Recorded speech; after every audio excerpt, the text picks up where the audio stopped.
So we are here with former Doncaster Rovers chairman John Ryan. John, how are we doing today? Very well indeed. So obviously, David Blunt has stepped down as chairman. Terry Bramall will take on the role. What was your first reaction to this piece of news? Well, obviously, I was delighted because I've always felt that Terry was the right man if you like, step into my shoes, going way back to 2013. I always felt David Blunt was more of an interim sort of guy, and he stayed an awful long time. Obviously, he presided over a lot of failure, but now Terry's in charge. Be a different ball game. And Terry is a winner, and a bit like I am, in a different way. But Terry, I think, will be fantastic chairman. Be fantastic for Doncaster Rovers, as he has been ever since I persuaded him to join the board. I think in 2006, and him and Dick were great supporters of myself in those Harlequin days. Now, when you think about it, championships and beating Leeds at Wembley and Cardiff and all these things all happened because of the combination of myself, Terry and Dick. And but now Terry's in charge. He's got the wherewithal. He's got, he's a winner. And I honestly believe he will want to propel, by sheer force of personality, propel Doncaster Rovers up to the championship again. And I think he will, because it's my wish to see Doncaster Rovers in the championship before I pop my clogs as well. Obviously, the news has been met with such a positive reaction, and rightly so from the Rovers fans. They are delighted with this news. Obviously, with Terry stepping into this chairman role going forward, I mean, we know that Terry's been a massive, massive part of the golden modern era of this generation for Doncaster Rovers fans. For those that weren't around that era, for those that started supporting the club after that era kind of finished up with the golden team from the 07-08 that moved forward for the last few years, how can you describe what Terry can do and what impact he can make to the fans that have never experienced that team? Well, I think you've got a chairman with real financial clout, and that's what you do need. And we're in League Two. There's no way we should be in League Two. We should be in the Championship. And I think the Premiership is a bit too far for us these days, although at one time I thought we could get there. But the Championship's a great league, and that's where we should be. We've got the stadium now. When I first started, we had a ramshackle Bellevue, poor training facilities. Now all those things have been remedied. We've got a top-class manager in Grant McCann, and we've got some very good players. We've also got some very ordinary players, and that needs sorting out and give us a chance of even making the playoffs. If you could win 4 or 5 games. I always remember when we were the first year in the Championship, we were bottom of the table at Christmas, bottom of the table. And we went to Nottingham Forest on the Boxing Day, won 4-2. And then I think we won 7 out of 8 games. We beat Norwich, beat Southampton, beat big teams. And we suddenly ended up from being bottom. We ended up where we thought we might have a chance at the playoffs. So, the great thing about 3 points for a win is that, you win 4 or 5 games on a trot, you're up there. And I think we're capable of doing that. We've got the manager to do it. When I went to the Crewe Alexandra game away, and I tell you, the way that team played, I couldn't believe it was the same team. I know we were short of some players on Saturday, quite a lot of players, but hopefully we can get some new players in and get 1 or 2 old players back. I think we've missed Close and Westbrook, particularly in midfield. We potentially are at least a playoff. We're good in playoffs. We won the playoffs in the conference. We won the playoffs to get into the Championship. We're not bad in playoffs. So I would take that. If we could scramble into this seventh position. That would suit me fine. That would be great. And I know Terry's a very positive. And don't forget, he started, with not a lot, and he's ended up as a very, very wealthy man. And you don't get that sort of success without having some incredible personal attributes, shall we say? Yeah, 100%. So obviously for the rest of this season, we know we came up against some good teams so far. We know there's been some players that have probably caught your eye. We were talking yesterday about a centre back from Crewe. I mean, is there any particular names you want to Yeah, I pick liked out? it. I'll read it.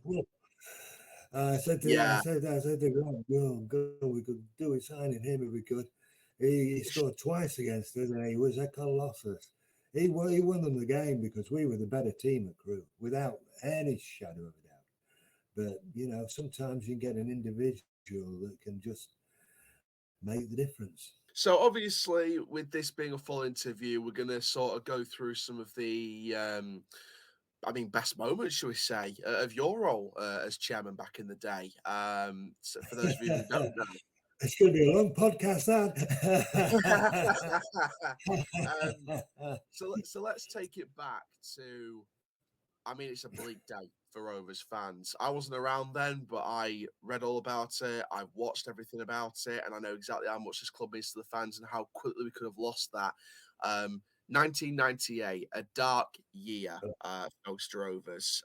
You were there on the last Right. game against Colchester when the I coffin walked, was. I walked behind the funeral procession, and because I thought it would be my last game ever. And don't forget, I've supported the club since I was 7 in 1958, and it was a terrible, terrible time. Terrible, but some people went on the pitch at half time, sat in the centre circle. I hope they're still supporting us now, because since then we've had some good years. But no, that was a terrible, terrible time. I mean, a club could not have been any lower. And in a way, I was delighted that I could come in and save it from dereliction, basically. I mean, it took me 5 years to get out of the conference, man. It wasn't an easy ride, but that was a wonderful day at Stoke when Sir Franny Tierney scored the golden goal, and we were back in the league. A great moment. And then another great moment was when the first game of the season, we played Leyton Orient away. I always remember Barry Hearn was the chairman of Leyton Orient at the time. Peter Kitchener walked around the ground because he was a great player for both us and Leyton Orient. And he said to me, "You're on a sticky wicket today, mate. We've got a good side here. Shame you've come up against us first off." I said, "Well, we'll see." Anyway, we had a great game. But we got Greeny had a good game. Fortune West got a couple of goals. We had McKindo. I mean, it was Greg Blundell scored a cracker. Right in front of all our fans, and we must have had, I don't know, a couple of thousand there. It was a scorching hot day, and we won 3-1. And we were on our way to another title. But yeah, pipe and smoking Barry Hearn. And funny enough, because he reminded me, he said, "Do you realise when you last came here, you lost 8-0? I said, "Yeah, that was in Richardson's day." "Oh, what a good year this has been." He's gone as well, hasn't he? And so we won 3-1. And in the return game, we won 5-0. And Leo Fortune West got a hat trick. And I said, "Well, hang on. It might have been an 8-0, but over the two games, it was 8-1. I don't really like that much, but there we are. I did.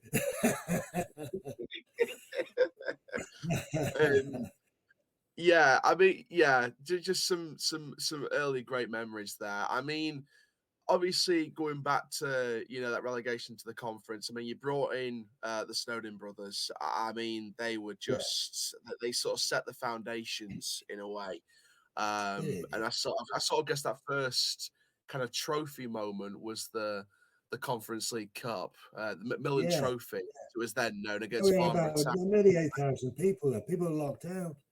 And it was only a relatively small cup, but it just showed the enthusiasm for the club, And I was chuffed for Ian and Glyn Snowden, who are, great guys and were tremendous footballers. I mean, in the ether of time, it's got lost a bit, but Ian played for England under 21s when he was captain of Doncaster at 18. And he would have had 50, 60 England caps if he weren't for injury. And Glyn, he scored 23 goals from left back. And I tell you what, there weren't many tap-ins. He used to whack it like great players, both of them, wonderful players. I wish we had them today. My God, worth fortunes. But in Yeah, I those days, mean, they were sold them for peanuts, Ian Snowden was sold for a couple $100,000. Glyn was sold for 120 grand. Without a sell on them, we made some silly mistakes. Better in my day when I sold people like Billy Sharp and Matt Mills. Matt Mills we got 2.5 million for. Having bought him for 300 grand. That's the sort of deal you need to do. Yeah, and that's what I'm kind of hoping with some of the players that we've got now, just kind of jumping forward a bit. I mean, there's some great players in that current squad at the moment that we've got so much potential to unlock. The likes of James Maxwell, the likes of Owen Bailey, who's been our best signing, in my opinion, this season so far. Yeah, Joe I Ironside. like Maxwell as well. He going forward, he could be. It's just we've been robbed of so many quality players. Miller, he's a good goal scorer. We've not had him for virtually the whole season. Yeah, There's no and people that criticise the manager Grant. With the best will in the world, if all your best players are injured, apparently we had 12 first team players injured on Saturday. Well, we do. you Yeah. know, it's very hard. That very hard. Look, even a top team, you take 12 players out. Even Liverpool would struggle if you took 12 players out. Yeah, I mean, any manager would struggle in that kind of situation with injuries. Grant just needs that. I think I said it in many different episodes recently. Grant just needs what every manager needs in football, and that's patience and time. And sometimes you need a bit of luck. We worked hard to get a big gate for that first game. And then the referee, gives them a penalty which wasn't. And then a blatant penalty on Tommy Rowe. He plays on, which John Taylor missed the chance. But, Taylor, I think his name was. I mean, God almighty. I think it was first game on the Football League. We seem to get these rookie refs every time. We had a great ref when we played at Hull because we had to have a better standard of referee because they're at higher standard. And he was wonderful. And I thought, God, the difference between a championship ref and a rookie League Two ref is a long way. Although I say I'm a great advocate now, having seen the lady referee on Saturday. That maybe some of those should come in. Certainly better than the Ed Duckworths of this world. Yeah, she did a fantastic job. Even though the result wasn't great, she did a fantastic job. And I think Yeah, I well, think it wasn't her fault. yeah. But to be fair, I think that she provided a great advertisement to promote more female referees in the men's game. I think she was a great advertisement for female referees in the men's game. She was fantastic. Yeah. The problem is a lot of people don't want to be refs. I understand that. It's a hard job, very hard job. Yeah. And I've got a lot of sympathy for referees, but they don't help themselves sometimes by making really silly decisions that they don't need to make.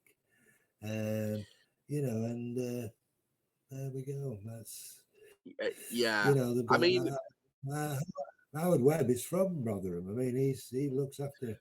Although I think it's a chap called Steve Jones that does the lower leagues, but I was a bit annoyed he gave his head Duckett or whatever his name is. So yeah. so quickly after he made such a mess and sending Tommy Rowe for that. What a joke.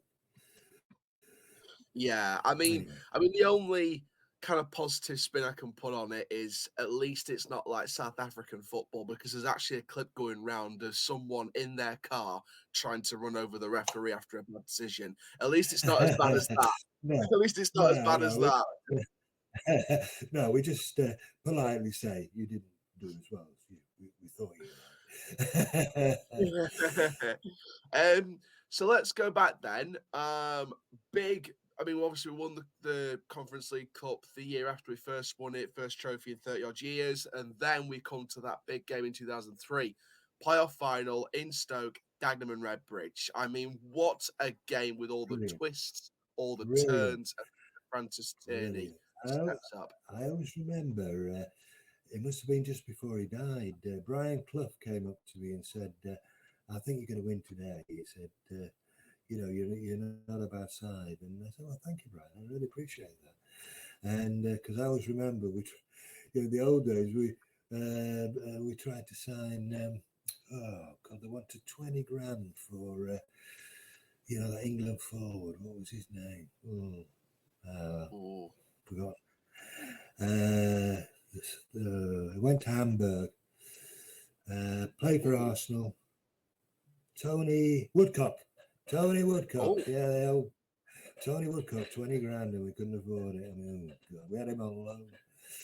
Yeah, I reminded him about that.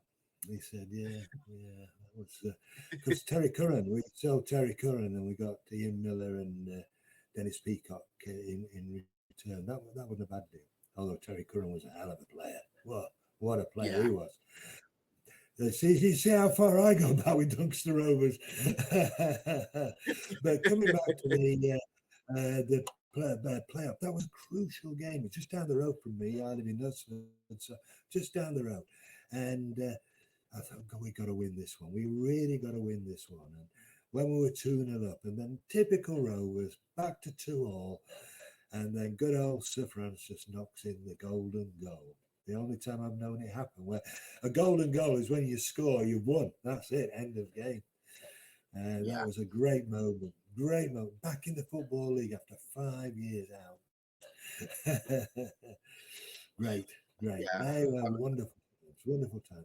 And of course, the very next season, despite being relegation favourites, we actually won the league. And you know why we won the league? Well, one of the reasons why was we motivated the players, because I did a deal with Lloyd's of London. You can't, a director can't bet on his own team, but you can insure. And I said, I've got 500 grand or something it was, I think, a big figure. I'm going to pay out to you boys as long as you win the league. And I insured it, and it cost me to insure because we were 33-1 outsiders to it. So it was relatively cheap, but it cost me about 25 grand to insure. It was 500 or 600. I can't remember the exact figure now, but it was a lot.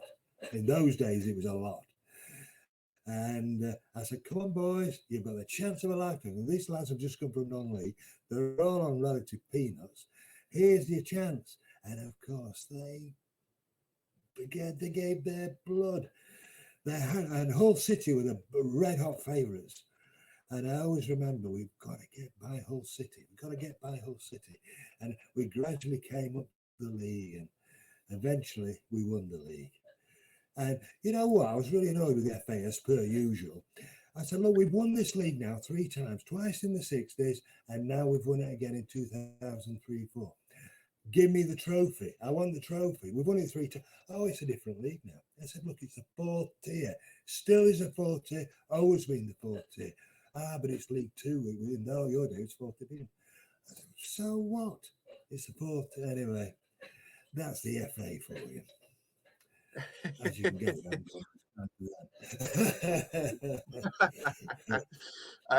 sweet FA, as far as I'm concerned. Sweet that FA. Blooming trophy. That trophy should be in our cabinet now. I think we've made a replica anyway. We should have had the real thing. Say, why have we not got anyway, the official trophy? Why have we not got the official trophy? Why? Yeah. We should have had. Yeah. We should have had. I mean, permanently, not just for the year, permanently. Yeah. How come we didn't get the trophy permanently then? Because the FA said it was a different league. It was League 2 and not 4th division. I said it's 4th tier. It's all 4th tier. They just didn't want to give it to us. Yeah, Doncaster Rovers, yeah, and stop them. They're not on the trophy. Typical of Lord Treesman or whoever it was who was in charge at the time. Shockers. I haven't got any time for those buggers. Good job I'm not director now, isn't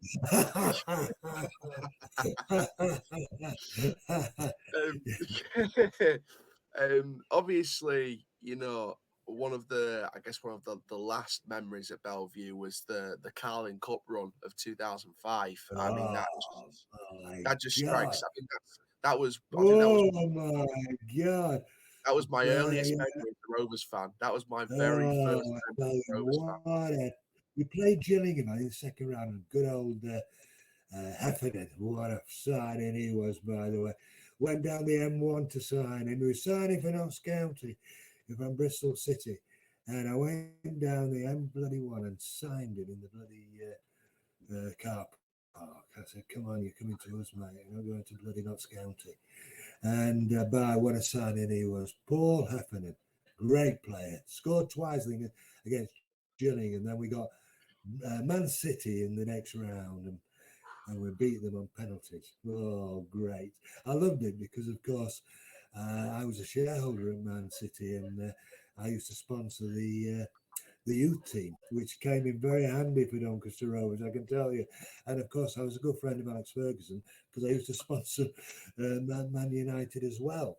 So it's who you know in football sometimes. And I'll tell you a little story about Matt Mills if I get a chance. But basically, Paul Heffernan scored twice, and then we got through by Gillingham, and then we beat Man City on penalties. Good old Mackindo, bang, penalty, And then he was a great signing as well. That was another good story. He rang me in.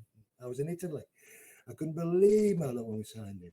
But anyway, so we got Man City the next round. Then we got Aston Villa. Of course, Doug Ellis dead now, unfortunately, but he's a friend of mine. He used to go out on this boat in Mallorca. And he said, you got no chance, John, no chance. We've got the full first team out. We'll see. And of course, what a game. What a game. 3-0. 3-0. Paul Heffernan scored a great goal. Sean Thornton, who we signed for 175,000 from Sunderland. And who got the other one? Was it Greeny? I think it was Thornton, actually. Thornton got the third. Heffernan got one. Oh, well, McKindo penalty. And I said to McKindo, I said, look, when you take that penalty, don't go your usual side. Go the other side. He'll have watched the all your penalties you've taken. Because McKindo always used to go to the goalkeeper's right. I said, go left, which he did. And the goalie went right, he went left. 1-0. Great. And then Heffernan scored a great goal. And then Bellevue was bouncing. I've never, wow. It was unbelievable. The atmosphere was just unbelievable. I think the only time it's been that good at the Eco was when we beat Southend 5-1. James Coppinger got that incredible hat-trick.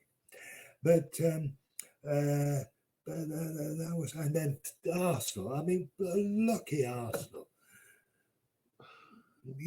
That was wrong what happened there. Mike Dean. Was it Mike Dean, the ref?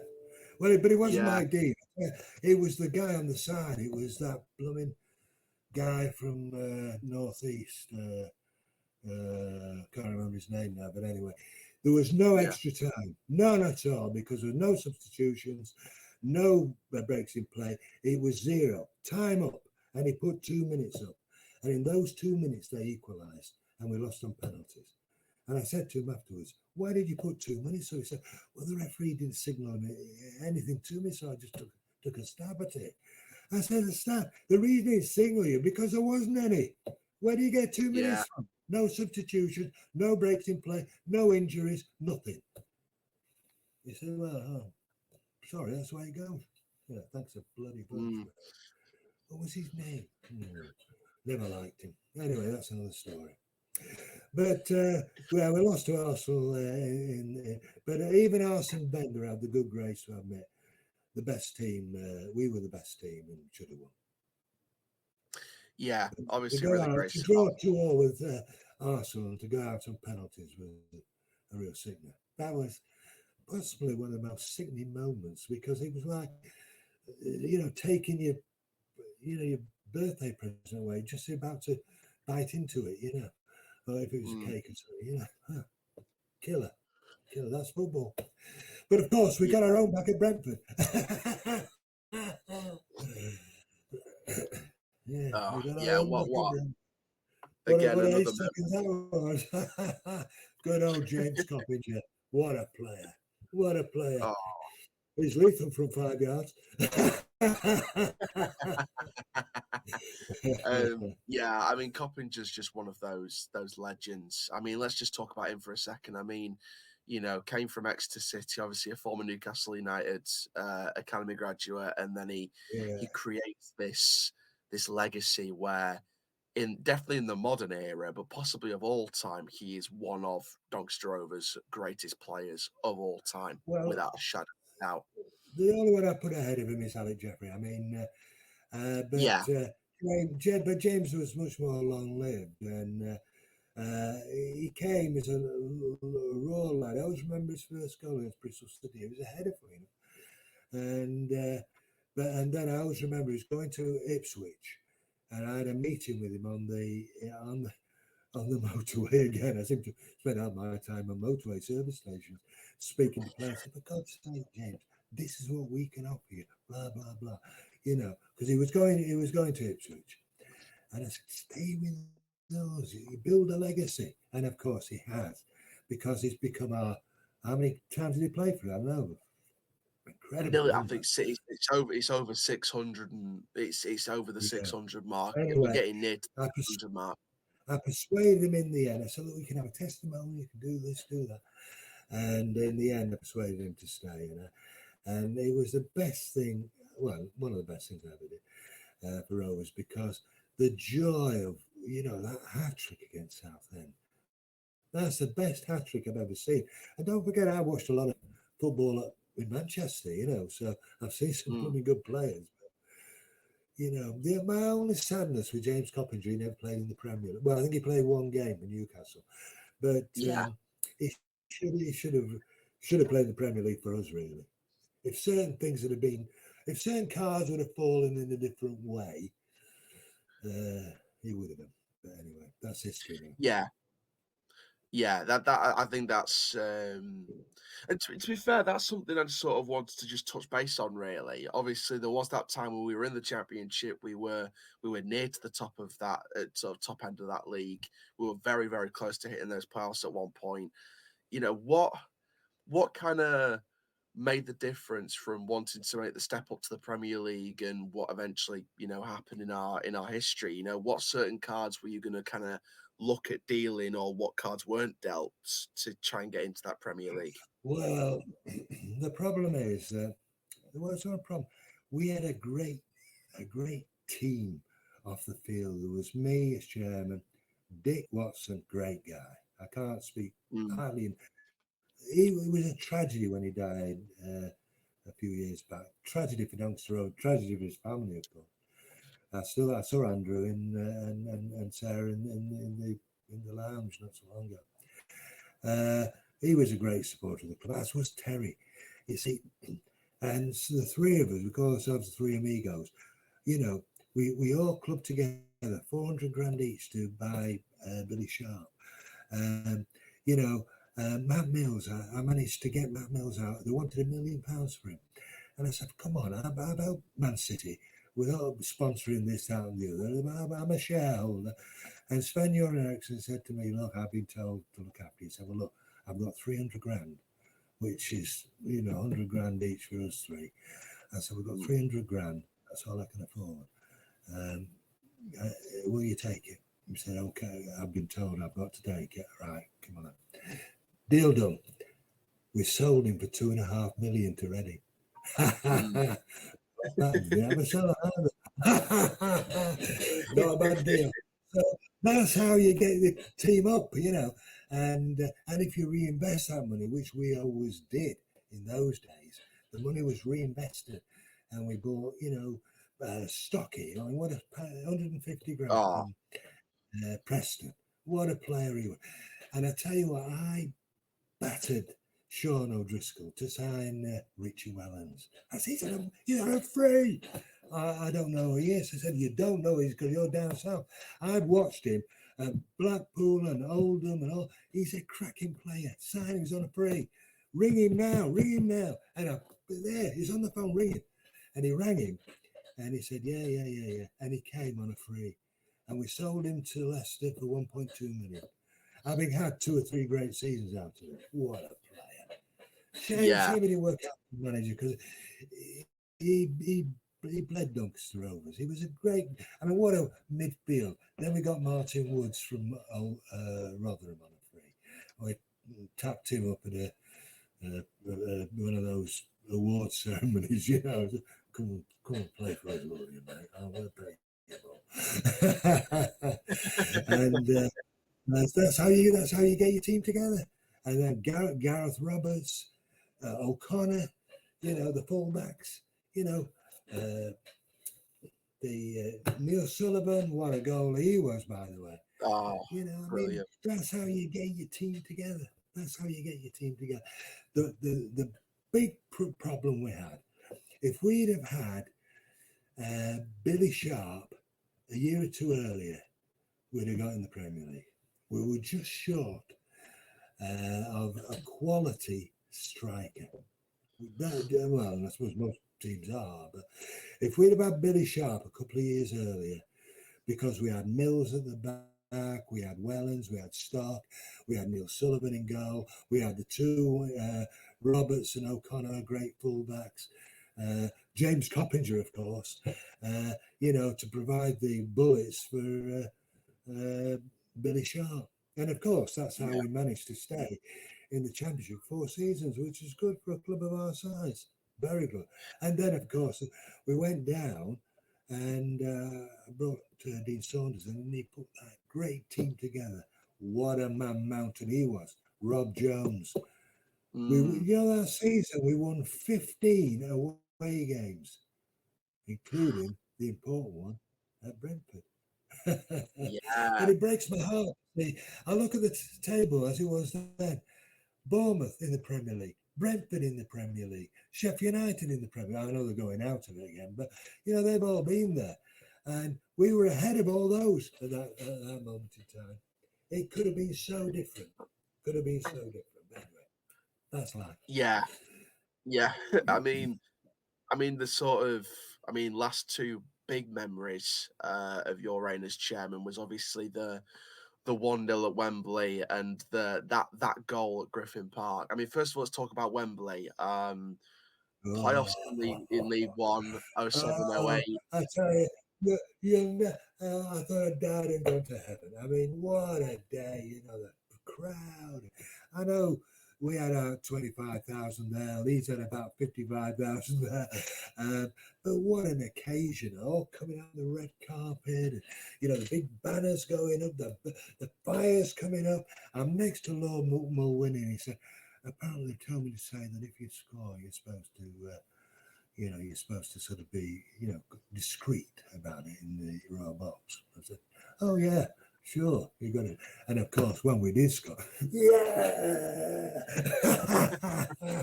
I did not hold back. That was a great goal by James Hayter. I did not hold back. And what an occasion! Of all the people, you know, that I knew over the years in terrible times at Hartlepool and all non-league, and I thought, God, they're enjoying this moment just like me. And when I was on the pitch holding the trophy, I could see people, my family, all my family were there, all Rovers fans. And all the people I'd known, I thought, oh God, they're all here. People I went to school with, Mike Potts and Howard James, all these people. Oh, wow, it's our moment. It's our moment. I've waited all my lifetime for Rovers to win at Wembley, but to beat Leeds United, it was like, wonderful. What a wonderful moment.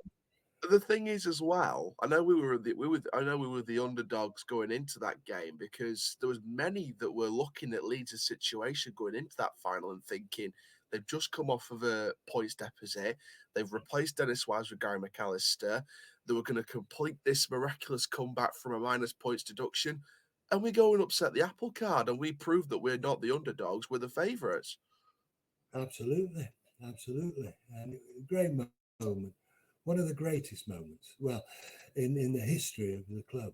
Greatest moment in the history of the club, really. And, yeah.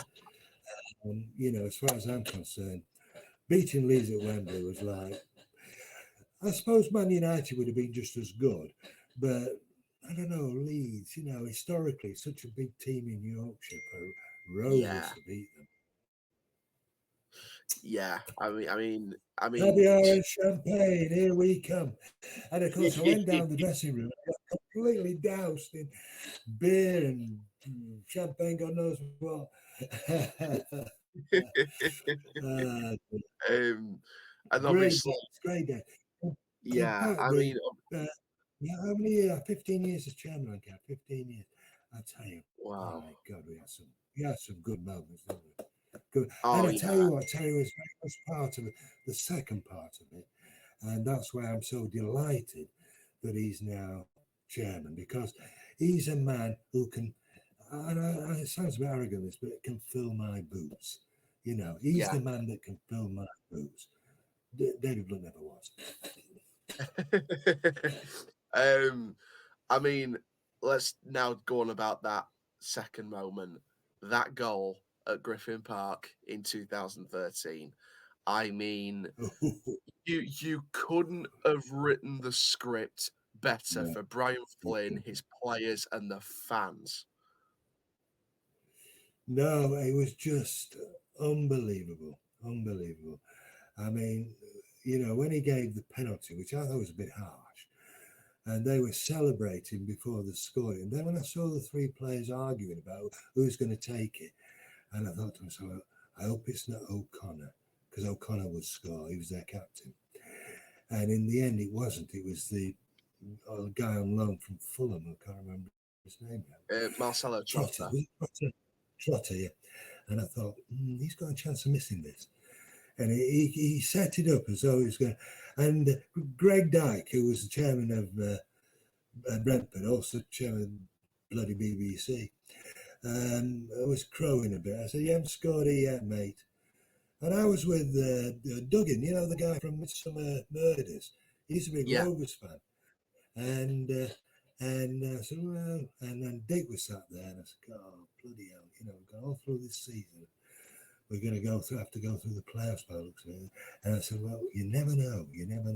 Anyway, he hit it, and of course, when it hit the bar, and even then it was looking dodgy for a minute. And then I think it was the fullback, the Scottish fullback, played the ball forward, and who was the Billy Painter. Billy Painter. Barndo Billy. He was a great player, he was. And he went down. I thought, he's not going to bloody pass this. I hope he passes it to Cops, because he's got an open goal. He's a centre forward, no one has a shot. Anyway, he passed it. And Cops sort of just controlled it, because the pitch was a bit bumpy, and just placed it in the net. And I went bananas. I went back. I could see all the fans behind the goal. And I watched that thing on Sky Sports at no end of times, where the guy said, oh, he's missed it, because he obviously wanted Brentford to score it. And Coppinger has gone down the other end, and he scored. 1-0 Doncaster. I do not believe it. And then Jeff Stanning comes on. I do not believe it. And I thought, neither do I. But wonderful day. I went 15th away win. Yeah, 15th away win. And then a guy around me, a good friend of mine, said, I was listening to on the radio. I couldn't believe what happened. I said, well, good job I witnessed it, because I thought I was dreaming. So anyway, what moments we've had. But I honestly believe Terry Bramall can bring that spirit, that enthusiasm, back to Doncaster Rovers, which we had all those years ago. So all I can say is we've had some great moments.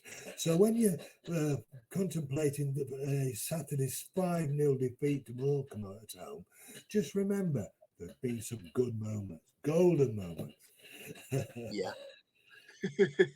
I mean, the last thing to kind of sort of end this on or round this up on, then obviously you left as chairman,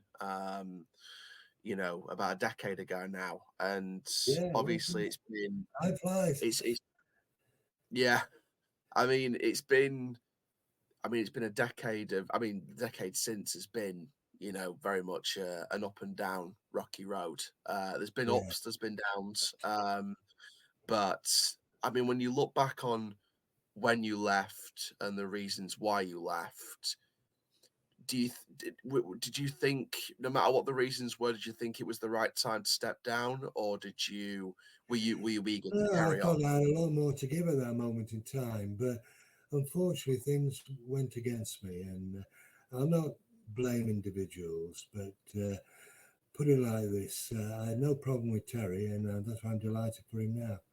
But there are other individuals that made my life difficult, and I'd worked very hard to get some quality players to come to Doncaster Rovers. Richard Mm, Dunn, Ireland, Shay Given, I had them all lined up, all the Man City players because of my connections. And then anyway, in the end, it didn't work out. So it's a long time in the past now. But I was yeah. going all for leather to get in the Premier League because I felt that was our last chance to get there. And I believe that still now. I don't think we've got a chance now. I think the chances Oh, are you never pretty. know.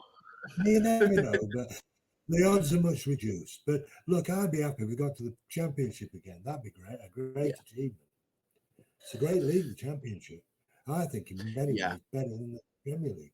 When I watch Premier League football, I tell you, God, it's boring, Oh, boring. it's so stop start And nowadays.